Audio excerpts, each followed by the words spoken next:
Chers amis, je suis heureux de vous retrouver pour notre 11e compte-rendu du Conseil des ministres au titre de l'année 2019.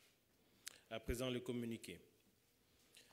Le mercredi 3 avril 2019, un Conseil des ministres est tenu de 10h à 13h15 au Palais de la Présidence de la République à Abidjan, sous la présidence de son Excellence, M. Alassane Ouattara, président de la République et chef de l'État. L'ordre du jour de cette réunion comportait des mesures générales avec des projets d'ordonnance et des projets de décret, des mesures individuelles, des communications et enfin des points divers. Au chapitre des mesures générales, projet d'ordonnance. Au titre du secrétariat d'État auprès du Premier ministre, chargé du budget et du portefeuille de l'État, en liaison avec les ministères concernés, le Conseil a adopté une ordonnance portant modification du taux de droit unique de sortie, en abrégé DUS, sur les exportations de noix de cajou, ainsi que son projet de loi de ratification. Cette ordonnance ajuste le taux du DUS sur les exportations de noix de cajou pour tenir compte de la baisse des cours internationaux de cette matière première agricole. Ainsi, le taux du DUS applicable aux exportations de noix de cajou est fixé à 7% de la valeur CAF, en lieu et place du taux de 10% tel que prévu par l'ordonnance numéro 2018-145 du 14 février 2018. Au titre du secrétariat d'État auprès du Premier ministre, chargé du budget et du portefeuille de l'État, le Conseil a adopté une ordonnance portant exemption des entreprises de droit espagnol de la retenue au titre de l'impôt sur les bénéfices non commerciaux sur les marchés exécutés en Côte d'Ivoire dans le cadre du programme de conversion de la dette en projet de développement ainsi que son projet de loi de ratification.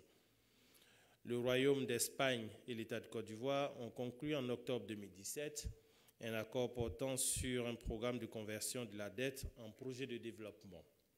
Cet accord prévoit la transformation de la dette espagnole en projet d'investissement à fort impact sur le développement économique et humain de notre pays. Ces projets sont prévus pour être exécutés par des entreprises et des ONG aussi bien ivoiriennes qu'espagnoles dans les secteurs de l'énergie et de l'eau. Dans la pratique, l'application du dispositif fiscal ivoirien entraînerait pour les entreprises espagnoles une double imposition des revenus qu'elles tireraient de ces marchés en raison de l'inexistence d'une convention fiscale entre nos deux pays. Aussi, cette mesure exceptionnelle vise à corriger cette situation en application de la clause de neutralité fiscale prévue à l'accord de conversion de dette. Projet de décret.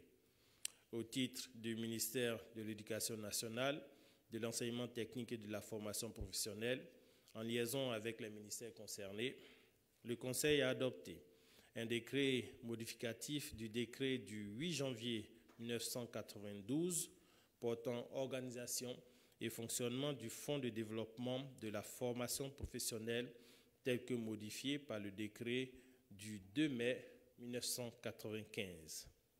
Ce décret précise les attributions et réorganise le fonctionnement du fonds de façon à assurer au mieux l'exécution du service public de financement de la formation professionnelle continue et de l'apprentissage. Au titre du ministère de la Santé et de l'Hygiène publique, en liaison avec les ministères concernés, le Conseil a adopté un décret portant création, attribution, organisation et fonctionnement du Centre des opérations d'urgence de santé publique. Le Centre des opérations d'urgence de santé publique est un espace de surveillance intégré des maladies et de riposte qui réunit des compétences pluridisciplinaires et multisectorielles destinées à la coordination de l'information et des ressources en vue de supporter les activités de gestion des urgences, des événements et de santé publique. Ce décret fixe l'organisation et le fonctionnement du centre de manière à accroître ses capacités de détection, de prévention et de riposte à tout type de menaces sur la santé publique. Au titre du ministère de la Santé et de l'Hygiène publique, en liaison avec les ministères concernés, le Conseil a adopté un projet de décret portant création, attribution, organisation et fonctionnement de la plateforme nationale Une seule santé. La plateforme nationale Une seule santé s'inscrit dans le cadre de la mise en œuvre du programme de sécurité sanitaire mondiale Global Health Security Agenda, lancé en 2014 dans le but de contenir efficacement les menaces inhérentes aux maladies infectieuses. Placée sous l'autorité du Premier ministre, la plateforme nationale Une seule santé est composée de toutes les structures publiques et privées nationales, des partenaires techniques et financiers et de la société civile impliqués dans la gestion des urgences sanitaires.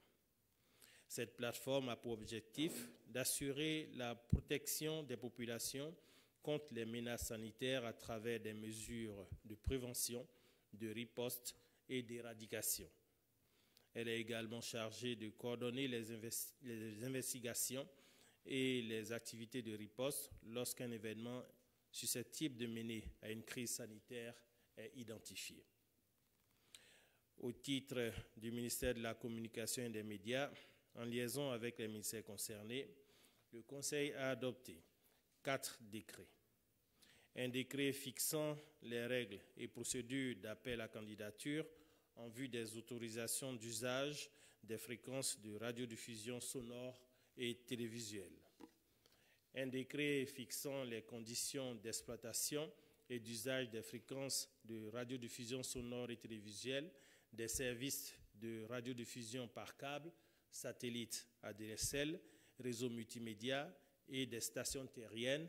Un décret modifiant le décret du 21 décembre 2011 portant organisation et fonctionnement de la Haute Autorité de la Communication audiovisuelle, en abrégé ACA, et enfin un décret portant transfert d'actifs de la radio-télévision ivoirienne, en abrégé RTI, à la Société ivoirienne de télédiffusion, en abrégé IDT.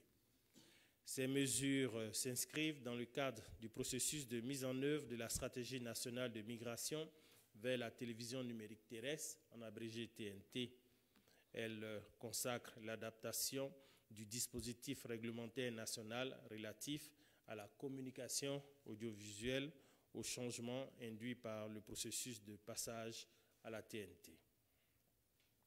Au titre du ministère de la Communication et des Médias, en liaison avec les ministères concernés, le Conseil a adopté un décret portant modalité d'homologation des équipements destinés à être connectés à un réseau de communication audiovisuelle et des équipements radioélectriques permettant d'accéder à des services de communication audiovisuelle.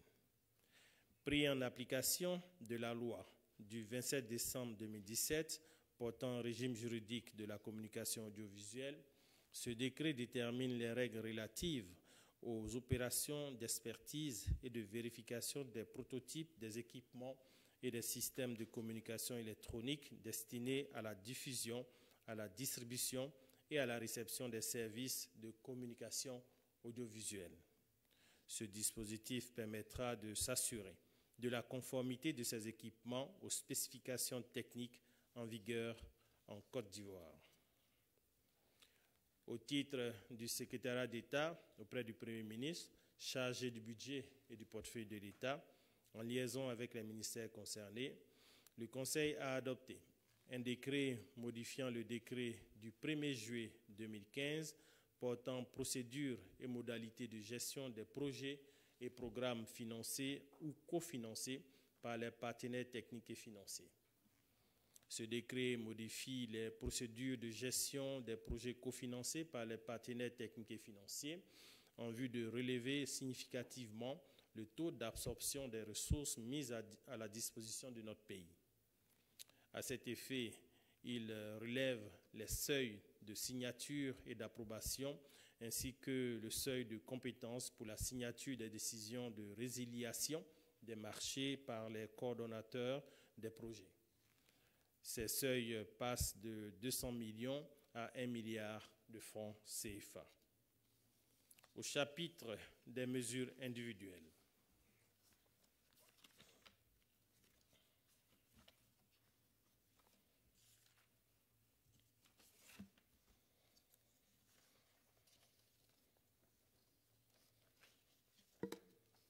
Au chapitre des mesures individuelles, au titre du ministère de l'Éducation nationale, de l'enseignement technique et de la formation professionnelle, en liaison avec le secrétariat d'État auprès du Premier ministre chargé du budget et du portefeuille de l'État, le Conseil a adopté un décret portant nomination de M. Ange Léonide Barry Battesti, cadre du FDFP, en qualité de secrétaire général du Fonds de développement de la formation professionnelle.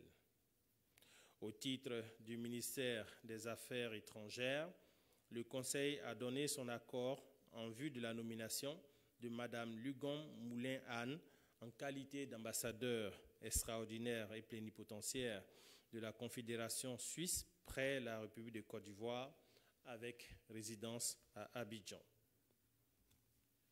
Au chapitre des communications, nous en avons 6.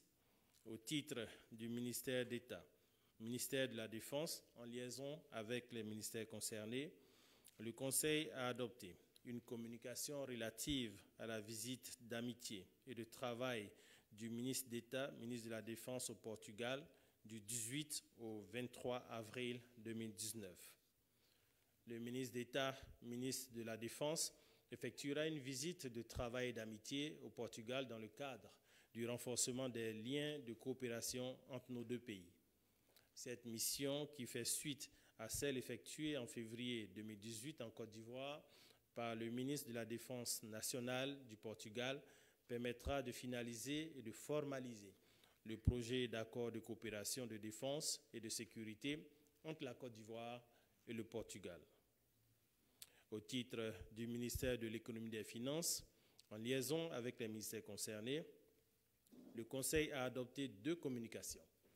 La première communication est relative à l'adhésion de la Côte d'Ivoire au Trust Fund de la Banque mondiale pour le renforcement des capacités des cadres africains. Ce fonds, conçu pour financer le renforcement des capacités des professionnels de la finance internationale aux procédures de la Banque mondiale, permettra d'améliorer la représentativité de la Côte d'Ivoire au sein du groupe de la Banque mondiale ainsi que dans les autres institutions financières internationales. La deuxième communication est relative à la création d'institutions financières pour l'accompagnement de la politique de développement du gouvernement.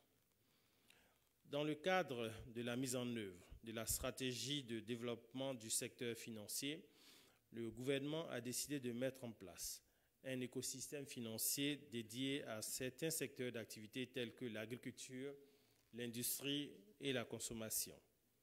Il s'agit notamment de la création d'un fonds d'investissement destiné au financement de projets structurants à la fois du privé et du public et de la création de plusieurs banques de financement des activités des secteurs agricoles et industriels. À long terme, ces institutions financières devraient permettre de développer la bancarisation de l'économie nationale et de réussir l'inclusion financière des populations des différentes couches sociales, de sorte à favoriser la mobilisation de l'épargne longue pour assurer le financement du développement. Le Conseil a instruit le ministre de l'Économie et des Finances et l'ensemble des ministres concernés à l'effet de prendre les mesures appropriées pour accompagner les études de faisabilité et de rechercher les investisseurs ou actionnaires stratégiques à même d'accompagner efficacement la mise en place de ces nouvelles institutions financières. Au titre du ministère de l'Économie et des Finances, en liaison avec les ministères concernés, le Conseil a adopté une communication relative au compte-rendu de la revue annuelle édition 2018 des réformes politiques, programmes et projets communautaires en Côte d'Ivoire. Lancée en juillet 2018 avec la phase technique, la revue annuelle 2018 s'est achevée en janvier 2019 à l'issue de la phase politique qui a réuni le président de la commission et les ministres techniques concernés. Il ressort des travaux d'évaluation un taux moyen de mise en œuvre de 69% contre 65% en 2017 pour l'ensemble des 116 textes examinés relativement aux réformes et politiques communautaires. Ainsi, pour les 16 projets et programmes examinés, la revue indique que les performances de la Côte d'Ivoire sont globalement satisfaisantes avec un taux moyen d'exécution de 61% contre 43% en 2017 et un indice de performance de 58% contre 53% en 2017. Le Conseil se félicite de cette amélioration constante des performances de notre pays, notamment en matière de gouvernance économique et de convergence, et réitère l'engagement de la Côte d'Ivoire à œuvrer davantage à l'accélération de la mise en œuvre des réformes et projets communautaires. Au titre du ministère de la Santé et de l'Hygiène publique, le Conseil a adopté une communication relative au dossier d'investissement pour le financement des priorités du secteur de la santé de 2020 à 2024. Le dossier d'investissement pour le financement des priorités du secteur de la santé de 2020 à 2024, en lien avec le Plan national de développement et le PNDS, définit les réformes et les interventions prioritaires en faveur de la santé de la mère, de l'enfant et de l'adolescent. Ce document stratégique s'articule autour du renforcement de la santé communautaire et de la chaîne d'approvisionnement ainsi que de l'amélioration des capacités des ressources humaines et de la qualité des soins pour des investissements de l'ordre de 1,6 milliard de francs CFA. Ces investissements permettront de réduire le ratio de mortalité maternelle de 614 à 417 pour 100 000 naissances vivantes et le taux de mortalité infanto-juvénile de 91 à 59 pour 1000 à l'horizon 2024. Au titre du ministère de la Santé et de l'Hygiène publique, en liaison avec les ministères concernés, le Conseil a adopté une communication relative à la couverture budgétaire du dialogue national sur le financement de la santé. Le dialogue sur le financement de la santé réunira du 15 au 18 avril 2019 le gouvernement et tous les partenaires au développement pour définir la stratégie devant permettre d'accroître le financement de la santé. Ces assises se dérouleront en deux phases. Une phase de pré-dialogue qui se déroulera du 15 au 17 avril 2019 et le sommet présidentiel sur le financement de la santé prévu le 18 avril 2019. Au titre du ministère de la Culture et de la Francophonie, en liaison avec les ministères concernés, le Conseil a adopté une communication relative à l'organisation des premières journées mémorielles internationales de la route de l'esclave de Côte d'Ivoire du 21 au 26 avril 2019. Les journées mémorielles s'inscrivent dans le cadre du programme de l'UNESCO dénommé la route de l'esclave, lancé en 1994 à Ouidah au Bénin pour mettre fin au silence autour de la traite négrière et de l'esclavage. La Côte d'Ivoire entend s'approprier ce programme pour mettre en lumière les transformations multiples et les héritages culturels générés par cette tragédie. Il s'agit plus précisément de mener des actions visant à la conservation dans la mémoire collective des effets de la traite négrière et de l'esclavage afin d'inscrire dans l'esprit de tous l'idée de la non-reprise de ces pratiques qui ont déshumanisé des peuples et brisé leur élan. Les journées mémorielles consacrent le lancement officiel du volet international du tourisme mémoriel ivoirien. À cette occasion, la Côte d'Ivoire recevra une délégation du peuple Boni de Guyane qui a su préserver l'essentiel de son identité africaine. Cette rencontre donnera vie aux souvenirs attachés au site de la route de l'esclave de Côte d'Ivoire, avec des expositions de sculptures et des tableaux de peintres, ainsi que des spectacles de chant et de danse. Mesdames et messieurs, enfin, les divers, et nous avons 2 points inscrits au titre des divers. Du 10 au 21 avril 2019, la Côte d'Ivoire aura l'honneur de recevoir le président de la République arabe d'Égypte pour une visite du 10 au 11 avril 2019. La Côte d'Ivoire aura l'honneur de recevoir le président de la République arabe d'Égypte pour une visite d'amitié et de travail. Deuxième information dans les divers, le gouvernement a été informé de la nomination des 33 membres restants du Sénat par son Excellence, Monsieur le Président de la République. Et cet après-midi, à partir de 16 h, le secrétaire général de la présidence en dévoilera la liste. Vous y êtes tous invités. Mesdames et messieurs, oui, c'est le Sénat, oui. À présent, mesdames et messieurs, nous allons aborder la question le volet des questions, en commençant bien sûr par les questions en lien avec le Conseil et enfin, questions diverses dans un second temps.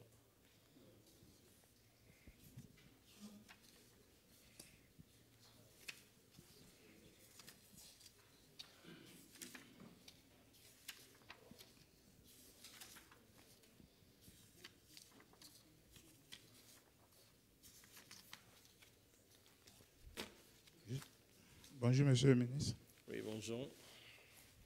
Je suis Baudelaire Muir de l'agence Bloomberg et du magazine Jeune Afrique. Mes questions seront axées d'abord sur un premier point qui concerne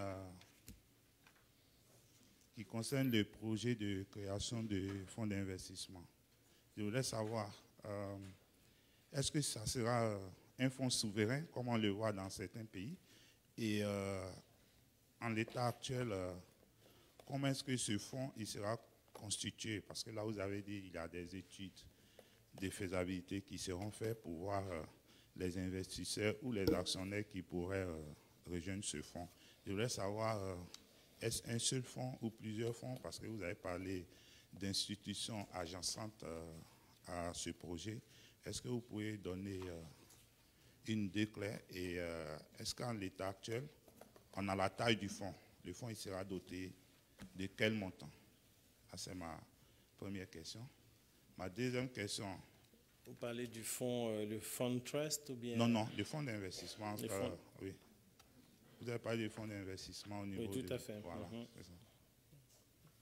Vous avez dit, vous avez parlé du ministère de l'économie et des finances. Oui, tout à fait. Allez-y pour la seconde question. Et ma seconde question concerne le C2D version espagnole. Vous avez annoncé qu'il y aura des exemptions et des allègements pour les entreprises espagnoles, ONG, qui vont participer au projet concernant ce nouveau, ce mécanisme. Je voulais savoir qu'est-ce qui a motivé le gouvernement à opter pour ces mécanismes, alors que les Espagnols quand même sont membres de la PINCED et de l'OCDE qui proscrit l'aide liée. Qui proscrivent l'aide liée. Et cela est de même pour le CDD, où ce n'est pas forcément les entreprises françaises qui participent à l'exécution des projets au nom de ce principe d'aide non liée. Donc je voulais savoir qu'est-ce qui a motivé le gouvernement à accepter de faire l'aide liée pour les CDD version espagnole. Je vous remercie. Les exemptions dont il est question ici, je l'ai dit dans l'exposé des différents motifs, le compte rendu, il est question d'éviter la double imposition des entreprises espagnoles qui seraient amenées à mettre en œuvre les différentes phases opérationnelles de ce CDD espagnol, parce que justement, il n'existe pas de convention entre nos deux pays pour adresser ce sujet. Sinon, on retrouverait la même entreprise être imposée fiscalement en Côte d'Ivoire et être imposée fiscalement en Espagne. C'est véritablement pour éviter cette double imposition que cette disposition a été introduite. Relativement à la première question, votre observation portait sur quoi précisément? Oui, oui, c'était quoi la question précisément? Non, en fait, le projet vise à la création d'un certain nombre d'institutions financières. Et ces institutions sont nombreuses dans différents secteurs, dans l'industrie, dans l'agriculture, etc. Donc aujourd'hui, nous sommes à la phase de pré-analyse et donc des études seront faites pour pouvoir dimensionner ces différentes institutions en tirant bien sûr les leçons de notre histoire récente pour ne pas refaire les mêmes erreurs, pour aller beaucoup plus en avant. Donc il n'y a pas de dimensionnement de ressources pour ces différents fonds. D'autres personnes, s'il vous plaît? Allez-y. C'était laquelle?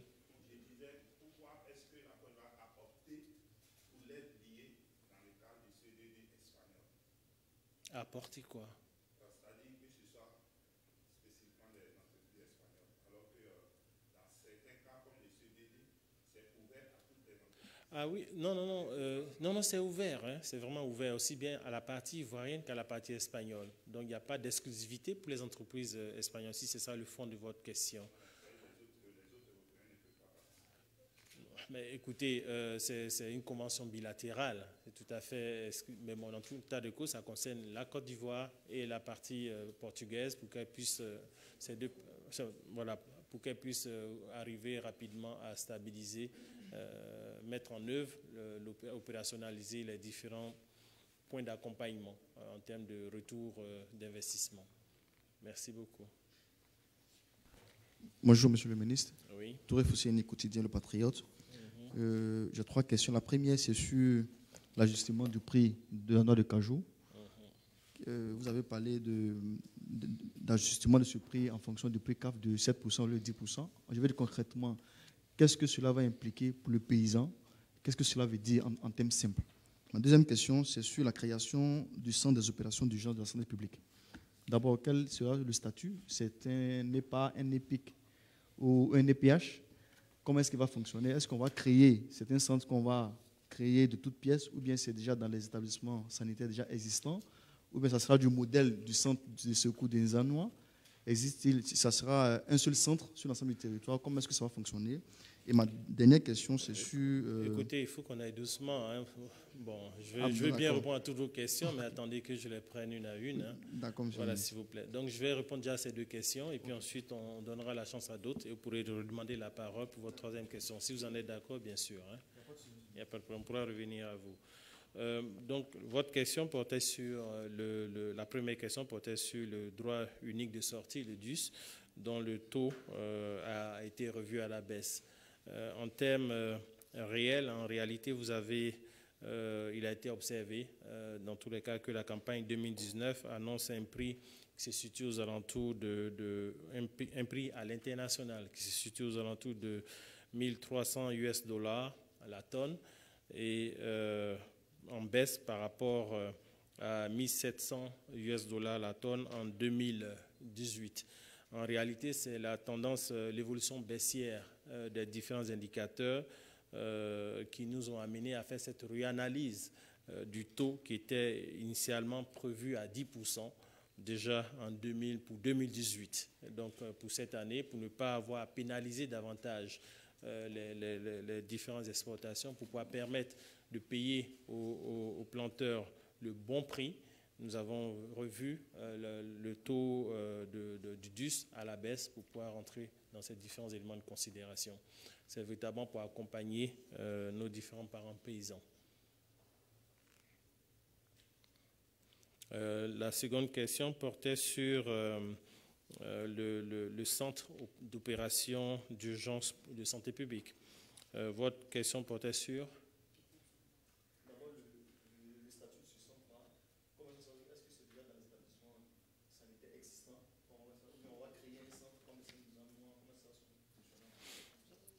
Non, en fait, c'est un mécanisme. C'est un mécanisme. Il préexistait.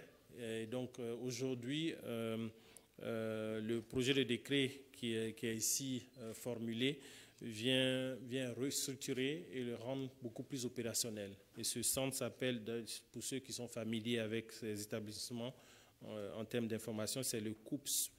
Il existait par ailleurs. Donc, aujourd'hui, le mécanisme est beaucoup plus huilé et beaucoup plus large pour pouvoir prendre des initiatives en matière d'adressage des maladies émergentes, la survenue de problèmes spécifiques d'épidémie, donc pour une meilleure coordination en réalité.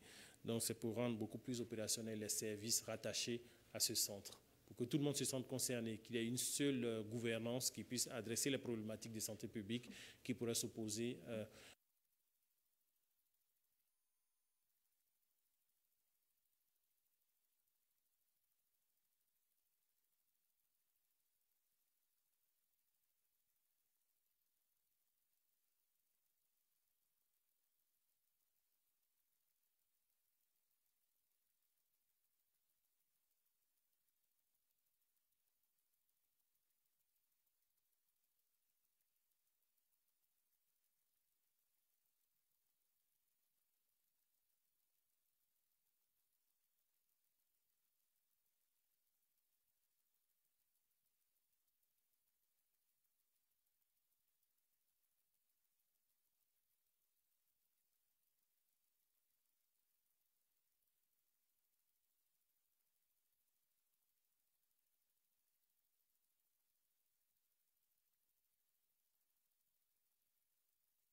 cadre du PND, et même le ministère de la Santé a développé en son sein un autre dispositif qui est le Plan national de développement sanitaire, le PNDS, qui est très opérationnel. Malgré tous ces différents investissements, nous étions arrivés à l'observation qu'il nous fallait faire davantage pour pouvoir rapidement inverser les différents indicateurs en matière de santé. Je les ai cités tout à l'heure, le taux de mortalité, etc. Donc, ce dispositif ambitionne en réalité, le dossier d'investissement ambitionne un certain nombre d'actions à mener pour pouvoir atteindre cet objectif. Et c'est un coût global d'investissement qui s'élève à environ 1657 milliards de francs CFA pour la période 2020-2024. Et qui est un investissement qui doit adresser plusieurs secteurs, plusieurs domaines, en l'occurrence le renforcement de la santé communautaire, l'amélioration de la qualité des soins, le renforcement de la chaîne d'approvisionnement, l'amélioration de la disponibilité des ressources humaines qualifiées, le renforcement du système d'information sanitaire, le renforcement de l'intégration du secteur privé, et enfin la mise en place des réformes nécessaires pour l'amélioration de la performance globale du système, et ceci pour un coût estimé d'environ 1657 milliards de francs CFA. D'autres points sur le Conseil? Non? Ok, dans les divers, s'il vous plaît. Vous étiez en train de poser un point de...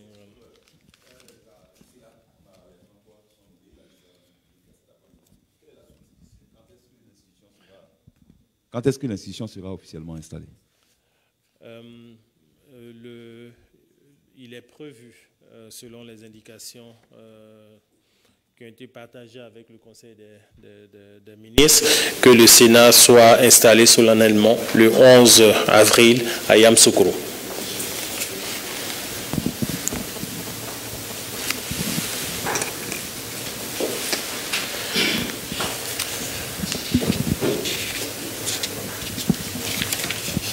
Bonjour, Monsieur le ministre. Je suis Ténimbert Ousmane du quotidien Génération Nouvelle. Monsieur le ministre, dans les villages de Tougousso et Belila, dans la région du Kabadougou, les écoles sont Tougousso et Béliban. Oui. Nous sommes dans la région du Kabadougou. Les écoles là-bas sont fermées. Nous avons fait le constat récemment. Et selon nos informations, les enseignants ont été rappelés par la hiérarchie éducative présente, mettant ainsi près de 400 élèves sans école, et cela dure depuis, selon nos informations, le mois de novembre. Et selon toujours nos informations, le ministre de l'Éducation aurait été saisi. Donc je voulais savoir si le gouvernement est effectivement informé de cette situation et qu'est-ce qui pourrait justifier le rappel des enseignants dans ces établissements. Merci, Monsieur le ministre. Effectivement, le gouvernement avait été informé de heurts dans cette région, dans certaines des localités que vous avez citées, mais j'aimerais juste relever aussi que dans le village de Siensoni, les cours ont repris après la médiation engagée par la hiérarchie. Et ceci sera le cas pour les autres localités. Donc, il n'y a véritablement pas matière à s'alarmer. Donc, les enfants iront incessamment à l'école pour les établissements qui sont confirmés. Merci beaucoup. D'autres questions sur les divers? Nous sommes dans le point des divers. Non? Merci, mesdames. Merci, messieurs.